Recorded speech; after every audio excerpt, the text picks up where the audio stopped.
আমিনা আপু, তুমি এতক্ষণ ধরে রান্নাঘরে কি করছো? তোমার রান্না এখনো শেষ হলো না? দুপুর গড়িয়ে বিকাল হতে চললো। আব্বুকে তো খাবার দিয়ে আসতে হবে, সেই যে সকালবেলা খেয়ে গেছে। ফাতেমা, রান্না প্রায় শেষ। আমি বাটিতে করে আব্বুর জন্য খাবার গুছিয়ে দিচ্ছি। তুই তাড়াতাড়ি গিয়ে আব্বুকে দিয়ে আয়। ঠিক আছে আপু, তুমি সব ঠিকঠাক করে রাখো। আমি গোসল করে আব্বুকে গিয়ে খাবারটা দিয়ে আসছি। তারপর বাড়ি ফিরে তুমি আর আমি একসাথে দুপুরের খাবার খাবো। তুমিও গোসল করে একটু আরাম করে নাও। ঠিক আছে, আর হ্যাঁ, যাবার সময় টিউবওয়েল থেকে আব্বুর জন্য ঠান্ডা পানি নিয়ে যাস। তাড়াতাড়ি বাড়ি ফিরিস। রাস্তায় কারোর সাথে গল্প শুরু করে দিস না কিন্তু। আরে না না আপু, কি বলো? বাবার জন্য আমার বুঝি চিন্তা হয় না? বাবা ক্ষুধায় কষ্ট পাবে, আর আমি কিনা রাস্তায় দাঁড়িয়ে দাঁড়িয়ে গল্প করব? তুমি একটুও ভেবো না, আমি যাবো আর আসবো।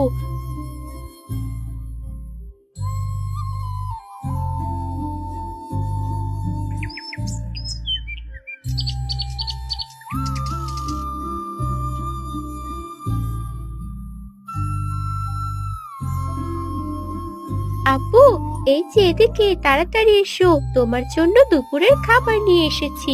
খাবার নিয়ে আসতে আজকে অনেকটাই দেরি হয়ে গেল। আমিনা আপুর রান্না শেষ করতে আজকে অনেকটাই দেরি হয়ে গেছে। তুমি তাড়াতাড়ি হাত মুখ ধুয়ে খেয়ে নাও। সমস্যা নেই রে মা, একটু আগে আমার কাজ শেষ হয়েছে। আমি তো রহিম চাচার সাথে একটু কথা বলছিলাম। এবার ফসলের অবস্থা ভালো না, আল্লাহ জানে কি হবে। যাই হোক, আমি খেয়ে নিচ্ছি। তুই বাড়ি যা মা, বাড়ি গিয়ে তোরা দু বোন একসাথে খেয়ে নিস। ঠিক আছে আব্বু, আমি এখনই বাড়ি চলে যাচ্ছি। তুমি মাঠের কাজ শেষ করে তাড়াতাড়ি বাড়ি ফিরে এসো। কারো সাথে যেন আড্ডা দিতে বসে যেও না। তুমি বাড়ি আসলে আমরা একসাথে রাতের খাবার খাবো। মা, তুই তাড়াতাড়ি বাড়ি ফিরে যা। তোর বোন তো একা রয়েছে, আমি সন্ধ্যার মধ্যেই ফিরে আসবো।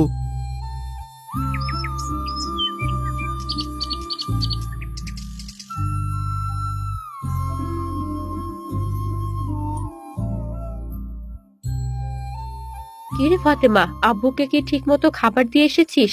আব্বু মনে হয় আজকে মন খারাপ করেছে। কিভাবে যে রান্না শেষ করতে এতটা দেরি হয়ে গেল। না আপু, আব্বু একদমই মন খারাপ করেনি। আমি যাবার একটু আগেই আব্বুর মাঠের কাজ শেষ হয়েছে। আব্বু দাঁড়িয়ে দাঁড়িয়ে রহিম চাচার সাথে কথা বলছিল। এবার নাকি ফসলের অবস্থা খুব একটা ভালো না। এই বিষয়ে আব্বু অনেকটাই চিন্তিত। কি আর করবে বল, মা মারা যাওয়ার পর আমাদের কথা ভেবে আব্বু দ্বিতীয় বিয়েও করেনি।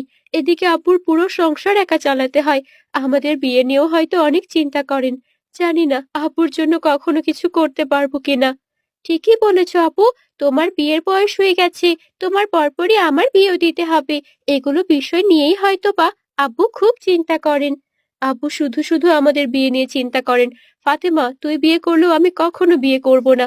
একটাবার ভেবেছিস আমাদের বিয়ে হয়ে গেলে আব্বুর কি হবে? আমরা দুই বোন ছাড়া তো আব্বুর পৃথিবীতে আর কেউ নেই। তুমি ঠিকই বলেছো আপু, মা মারা যাওয়ার পর আমাদের কথা ভেবেই তো আব্বু দ্বিতীয় বিয়ে করেনি।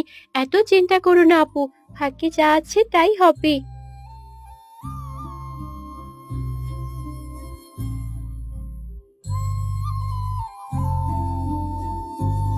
কি ব্যাপার, আমার রাজকন্যা দুজন কোথায়?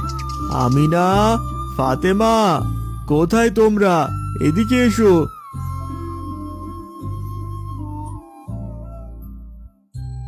সারাদিন মাঠে থাকি, তোমাদেরকে নিয়ে যে কত চিন্তা হয়। দুটো বোন সারাদিন বাড়িতে একা একা থাকো, যদি কোনো সমস্যা হয় দেখার তো আর কেউ নেই। আমাদের নিয়ে এত চিন্তা করো না আব্বু, আমাদের কিছুই হবে না। তুমি যদি এত চিন্তা করো তোমার শরীর খারাপ হয়ে যাবে। আব্বু, ফাতেমা বলল তোমার নাকি মনটা খারাপ। আমাকে সত্যি করে বলো তো কি হয়েছে? তুমি যখন জিজ্ঞেস করছো, আমি তোমাকে মিথ্যে কথা বলবো না। আমি কিছু বিষয় নিয়ে খুব চিন্তায় আছি মা। তোমার বিয়ের বয়স হয়ে যাচ্ছে, আর এদিকে তোমার মায়ের অসুখের সময় মোড়লের কাছ থেকে বেশ কিছু টাকা ধার নিয়েছিলাম। টাকাগুলো তো পরিশোধ করতে হবে। আপু, আমাদের বিয়ে নিয়ে অযথা চিন্তা করে লাভ নেই। আমরা দুই বোন কোথাও যাচ্ছি না তোমাকে একা রেখে। তুমি ছাড়া আমাদের এই পৃথিবীতে আর কেউ নেই।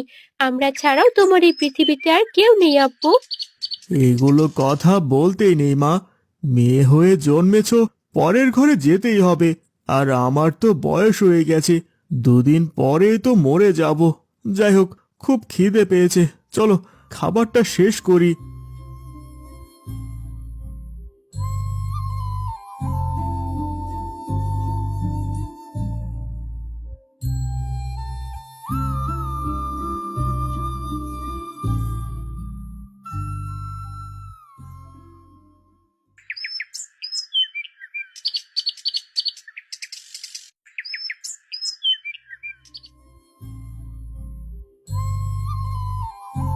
কে গো করিম মিয়া, বাড়িতে আছো নাকি?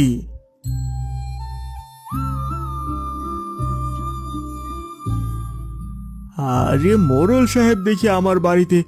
আসুন আসুন, ভেতরে এসে বসুন। মা আমিনা, তোমার মোড়ল চাচাকে কিছু এনে দাও। সাধে কি আর তোমার বাড়িতে আসতে হলো করিম মিয়া? তুমি তো আসতে বাধ্য করলে। তোমার বউয়ের অসুখের কথা বলে সেই যে টাকা নিয়েছিলে, সেই টাকা দেওয়ার তো কোনো নামগন্ধ নেই। তাই ভাবলাম টাকাগুলো না হয় আমি এসেই নিয়ে যাই। আসলে আমি খুব লজ্জিত মোড়ল সাহেব। আমি আপনাকে কথা দিয়ে কথা রাখতে পারিনি। আমাকে আর কটা মাস সময় দিন, আমি আপনার টাকাগুলো পরিশোধ করে দেব।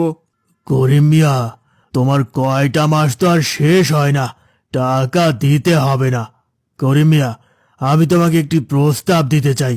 আমি আমার বড় ছেলের সাথে তোমার মেয়ের বিয়ে দিতে চাই। আমার ছেলেটাও তোমার মেয়েকে অনেক পছন্দ করে। দেখুন মোড়ল সাহেব, এ ব্যাপারে আমি আপনার সাথে কোনো কথা বলতে পারছি না। আমি আগে আমার বড় মেয়ে আমিনার সাথে কথা বলি, দেখি তার কি মতামত। আমিনা যদি রাজি থাকে, আমার কোনো সমস্যা নেই। ঠিক আছে, আজ তবে আসি। আমার কথাটা ভেবে দেখো করিম মিয়া, তোমারও টাকাগুলো দেওয়া লাগলো না, আমাদের মধ্যে একটি সম্পর্ক হলো।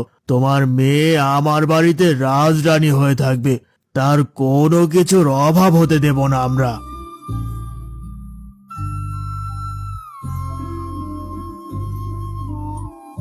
মা আমিনা, কোথায় তুমি? একটু এদিকে এসো তো মা, তোমার সাথে একটু কথা বলতে চাই।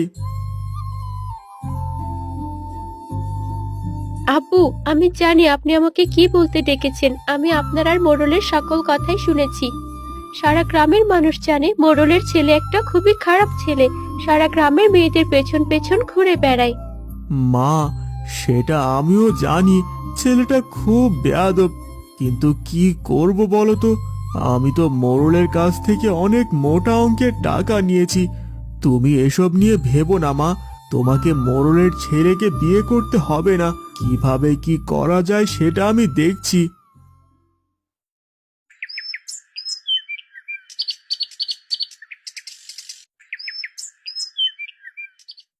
করিম মিয়া, বাড়িতে আছো নাকি? তুমি তো কিছু জানালে না, তাই আমি আসলাম কথা পাকাপাকি করতে। আর এই নাও, বড় দেখে নদীর ইলিশ মাছ এনেছি। মোড়ল চাচা, আব্বু বাড়িতে নেই। আর শোনেন, আব্বুর সাথে আমি কথা বলেছি। আমি আপনার ছেলেকে বিয়ে করতে পারবো না। আর আপনার মাছ নিয়ে আপনি এখনই এখান থেকে চলে যান। আপনার টাকা আমরা দিয়ে দেব। তোমার এত বড় সাহস! তুমি আমার মুখে মুখে এত বড় কথা বললে! আমার ছেলের সাথে তোমাকে বিয়ে দিতে চেয়েছিলাম, এটা তোমার সাত কপালের ভাগ্য। মাছটা রেখে গেলাম, আমি যেটা নিয়ে আসি সেটা ফেরত নিয়ে যায় না।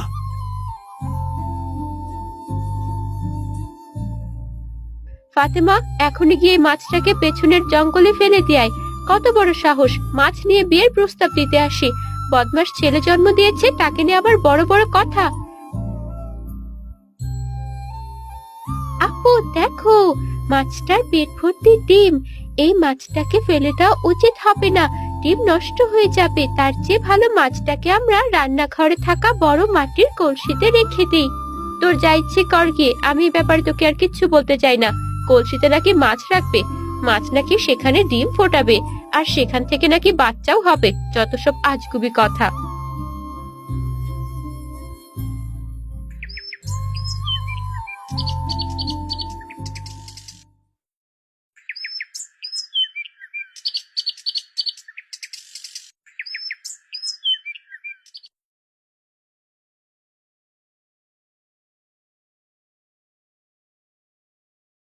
আমিনা আপু, এই আমিনা আপু, তাড়াতাড়ি এদিকে আসো, দেখো কি কাণ্ডটাই না ঘটেছে। মাছের ডিম ফুটে কতগুলো পোনা মাছ হয়েছে। আরে বাহ, মাছগুলো দেখতে কি সুন্দর হয়েছে, তাই না রে ফাতেমা? চল, আমরা অন্য কলসিতে পানি ভর্তি করে মাছগুলোকে রেখে দিই। দিব্যি মাছগুলো খুব সুন্দরভাবে বেড়ে উঠবে। ঠিক বলেছো আপু, আমরা তাই করি। চলো, এই মাছগুলো থেকে একদিন অনেক মাছ হবে।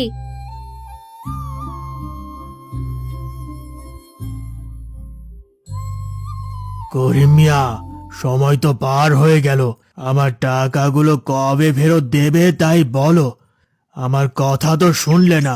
তোমার মেয়ের সাথে আমার ছেলের বিয়ে দিলে না। তোমার মেয়ে আমাকে অপমান করে বাড়ি থেকে তাড়িয়ে দিয়েছিল। মোড়ল সাহেব, আমি কি করতে পারি বলুন? আমার মেয়ে কোনো কিছুতে আপনার ছেলেকে বিয়ে করতে রাজি হয়নি। সে কোনোভাবেই আপনার ছেলেকে বিয়ে করবে না। আমি আমার মেয়ের অমতে কিছু করতে চাই না। আমি আপনার টাকাগুলো ফেরত দিয়ে দেব। করিম মিয়া, আমি তোমার সাথে এগুলো ব্যাপারে আর কোনো কথা বলতে চাই না। তুমি আমার টাকাগুলো সময় মতো ফিরিয়ে দিয়ে এসো। তা না হলে এবার খুব খারাপ কিছু হয়ে যাবে।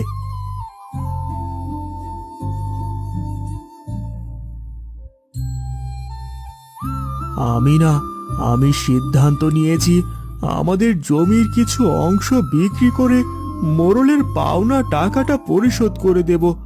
মোড়ল টাকার জন্য আজকেও মাঠে এসেছিল।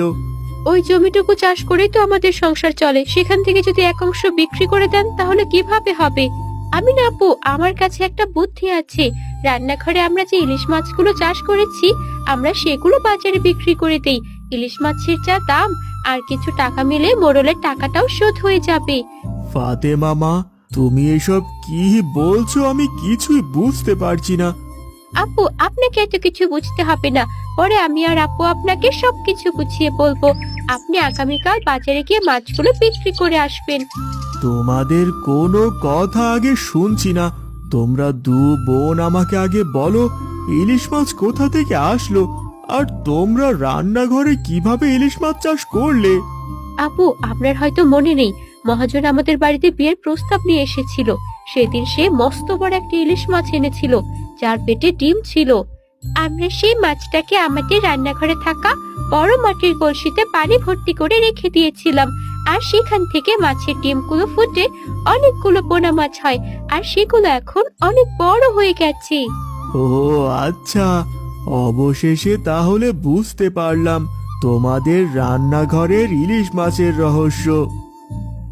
করিম বাজারে গিয়ে মাছগুলো বিক্রি করে এবং মোড়লের টাকাগুলো পরিশোধ করে দেয়।